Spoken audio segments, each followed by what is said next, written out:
से प्रश्न तो नहीं आ रहे, पर मुझे ईश्वर पर विश्वास नहीं होता। मेरी आत्मा स्वीकार नहीं करती कि ईश्वर है। ऋषि दयानंद जी की विनम्रता को आज हम सब आर्यजन नमन करते। ऋषि दयानंद जी के उस उत्तर को आज हम सब विनम्रता के साथ ऐसी अपने जीवन में धारण करने का संकल्प ले सकते हैं। ऋषिवर ने कहा, मैंने कब कहा कि मैं तुम्हें ईश्वर पर विश्वास करा दूंगा। से बार बार दोहराइए। ऋषि कहते हैं कि मैंने कब कहा कि ईश्वर पर विश्वास करा दूंगा। ईश्वर पर विश्वास होने के लिए तो पात्र बनना पड़ता है, और जो पात्र बनता है, कठोपनिषद का वह संदेश ऋषिवर ने मुंशीराम एडवोकेट के सामने रखा। नायम आत्मा प्रवचनेन लभ्य न मेधया न बहुश्रुतेन यम एवेश वृणुते तेन लभ्य।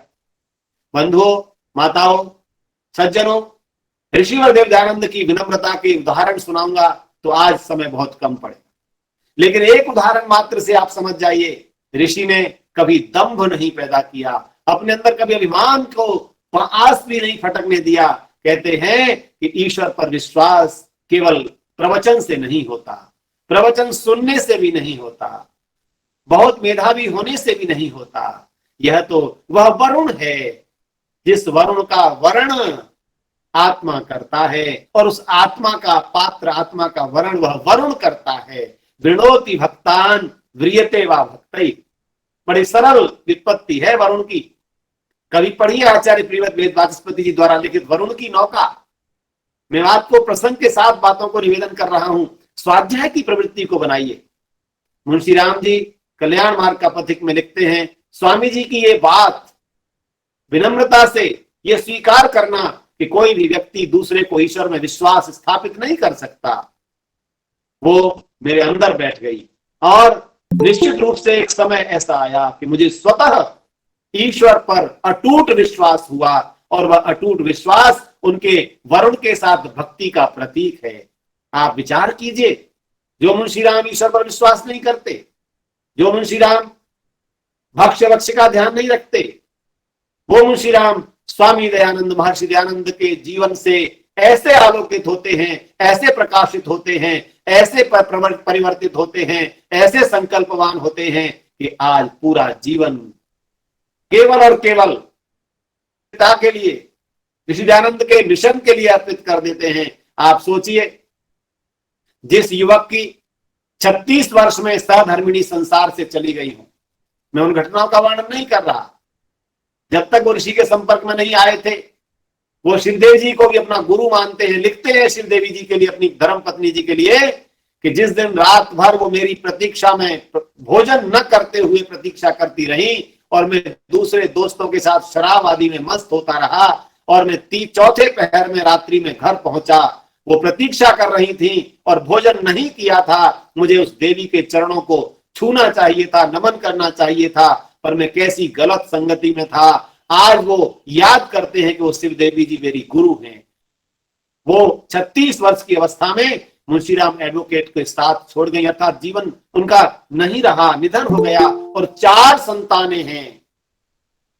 वेद कुमारी जी हैं, उनकी छोटी बहन जया, संभवतः जया जी नाम है, वो हैं। हरिश्चंद्र जी हैं और इंद्र जी हैं।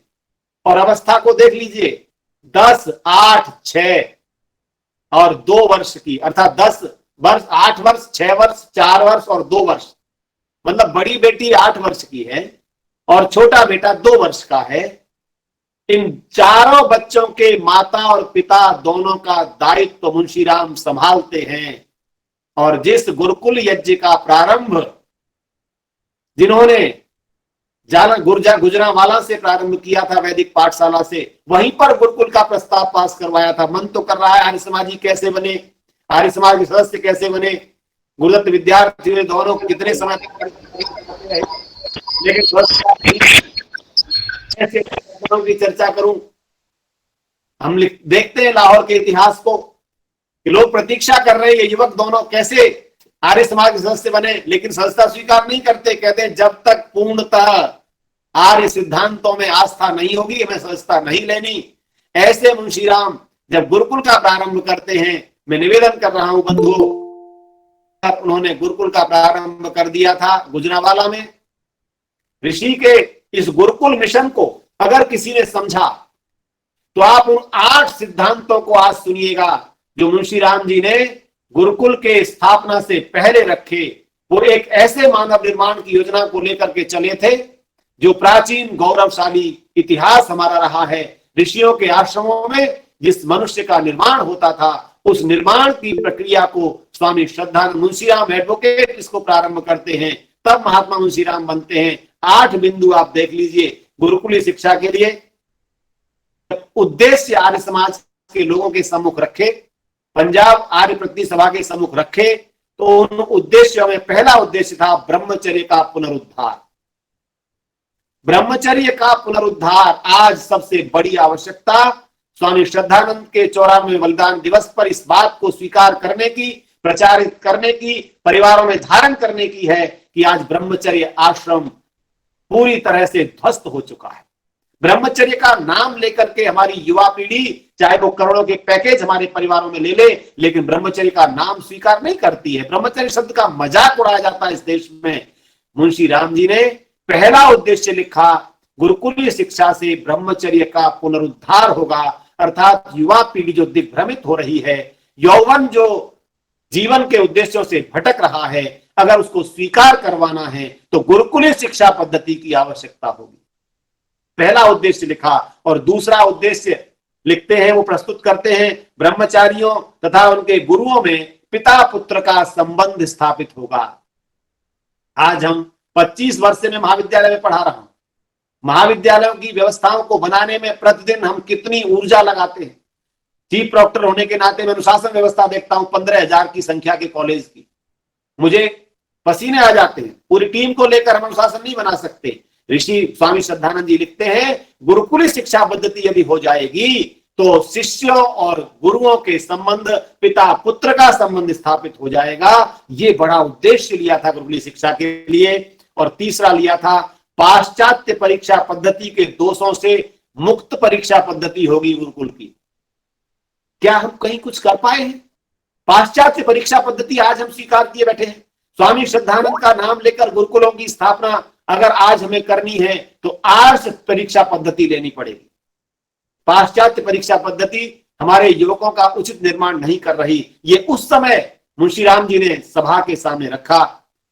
और मैं शीघ्रता से अपनी बात कह रहा हूं क्योंकि समय का अतिक्रमण नहीं करना, बड़े बड़े विद्वानों का आपको सुनना है।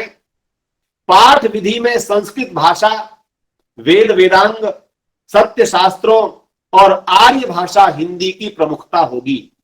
आप विचार कीजिए, गुरुकुली शिक्षा पद्धति के पहला उद्देश्य तो यह है ब्रह्मचर्य का पुनरुद्धार, दूसरा है पिता पुत्र का संबंध, तीसरा है पाश्चात्य परीक्षा से दोषों से मुक्ति, और चौथा है संस्कृत भाषा, वेद वेदांग, सत्य शास्त्र। आज जिनके लिए हमारे कुछ ही गुरुकुल केवल इस परिचय को दे रहे हैं कि जहां केवल और केवल आर्ष ग्रंथों का अध्ययन हो रहा है करके, अगर अनार्ष ग्रंथों का अध्ययन करा रहे हैं, अगर हम पूरी सभी उसी हवा में बह रहे हैं, तो आज हम स्वामी श्रद्धानंद के बलिदान पर उनको श्रद्धांजलि देने के हकदार नहीं है।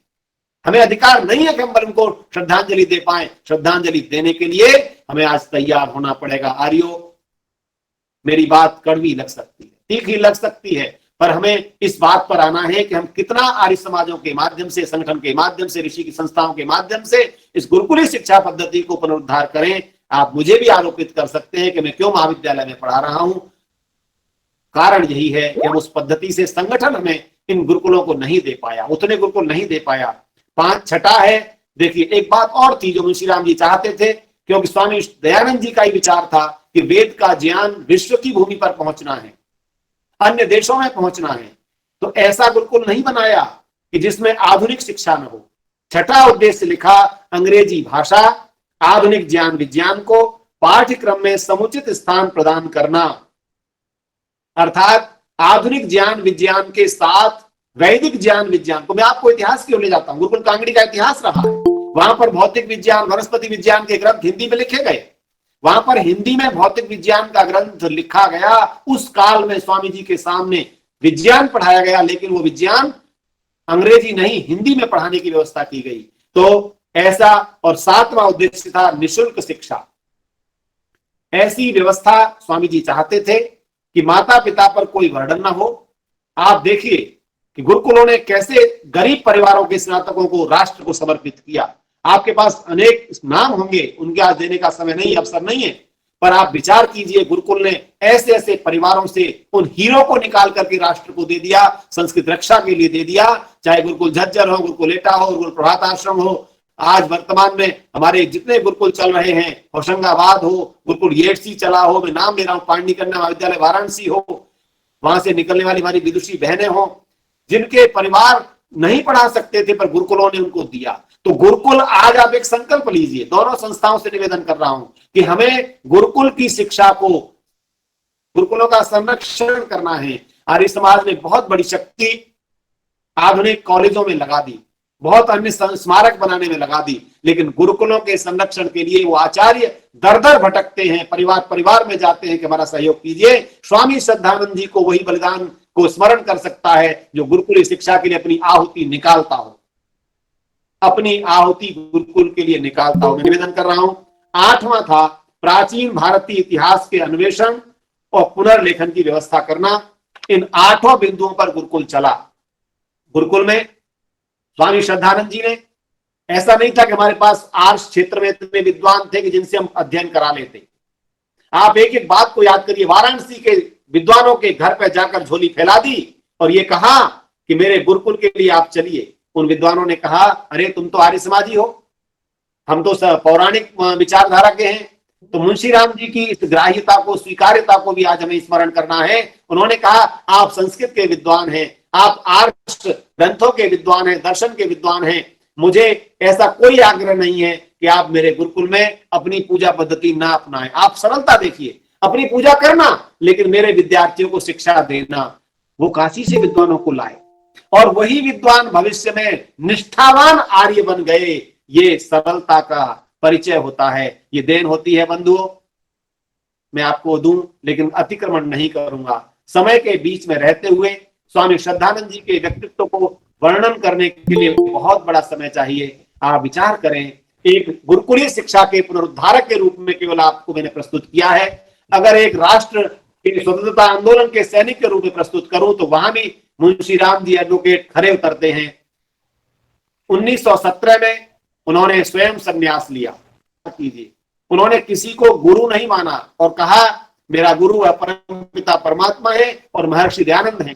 महर्षि दयानंद अब जीवित नहीं है तो मैं और किसी से संन्यास नहीं लूंगा। और स्वयं श्रद्धा के साथ 1917 में स्वामी श्रद्धानंद बन गए। और उसके बाद की यात्रा को आप देखिए, गुरुकुल कांगड़ी के साथ साथ गुरुकुल इंद्रप्रस्थ की स्थापना, गुरुकुल कुरुक्षेत्र की स्थापना, कितना कार्य, चर्चा का स्वागताध्यक्ष स्वीकार करना, ये सारे कार्य तुलसीराम जी के हैं। और शुद्धि आंदोलन को यदि हम विस्मृत कर दें तो कुछ भी देर नहीं रहेगी। इतना बड़ा आंदोलन, लाखों लोगों को अपने परिवार में वापस लाने का कार्य महात्मा मुंशीराम स्वामी श्रद्धानंद जी ने किया। आइए हम स्मरण करें और संकल्प लें कि हम गुरुकुली शिक्षा का पुनरुद्धार करने वाले स्वामी श्रद्धानंद को श्रद्धा सुमन तब अर्पित कर पाएंगे जब हम गुरुकुली शिक्षा के लिए स्वयं को कुछ न कुछ आहुति देने वाला बनाएं और राष्ट्र की एकता और अखंडता के लिए जिस महामना का सम्मान हिंदू और मुसलमानों में समान रूप से था, जामा मस्जिद की मिंबर से जिन्होंने वेद मंत्र के साथ व्याख्यान दिया हो, ऐसे पहले और अंतिम सन्यासी हैं। इसलिए कितनी बातें स्मरण कराऊं, इतना निवेदन करूंगा कि स्वामी श्रद्धानंद अमर आत्मा है और उनका बलिदान इस राष्ट्र के लिए बहुत बड़ी प्रेरणा का कार्य कर गया है।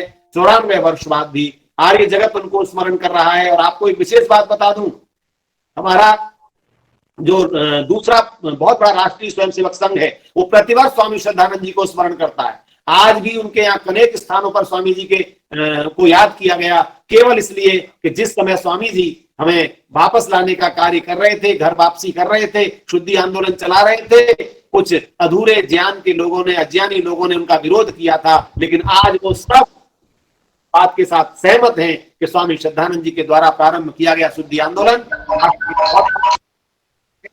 हम उन्हें बलिदान पर स्मरण करते हैं और स्वामी श्रद्धानंद जी के जीवन से प्रेरणा लेते हैं। इसी के साथ आप सबका बहुत बहुत धन्यवाद। ओम शांति।